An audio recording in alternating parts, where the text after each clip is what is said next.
ডিলাইৰ 6 মাইলত নিচাযুক্ত সামগ্ৰীৰ বিৰুদ্ধে আৰক্ষীৰ বৃহৎ সফলতা। প্ৰায় 11 কোটি টকাৰ নিষিদ্ধ মৰ্ফিনসহ আটক 2 সৰবৰাহকাৰী।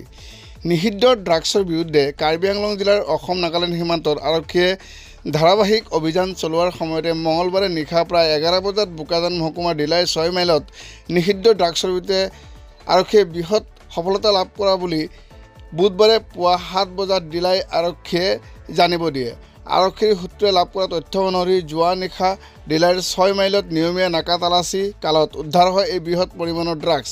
তালাচী কালত AS02 DC 6129 পঞ্জীয়ন নম্বৰৰ ট্ৰাকত চালকৰ পাছফালে থকা কেবিনৰ পৰা 10 কেজি 712 গ্ৰাম মৰ্ফিন উদ্ধাৰ কৰিবলৈ সক্ষম হয় আৰক্ষীয়ে।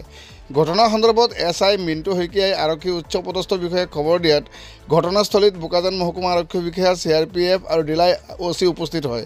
শীৰ্ষ আৰক্ষী বিষয়াৰ নিৰপেক্ষ সাক্ষীকৰণৰ সাক্ষাতে মৰ্ফিনখিনি জব্দ কৰি আৰক্ষীয়ে তদন্ত অব্যাহত ৰাখিছে।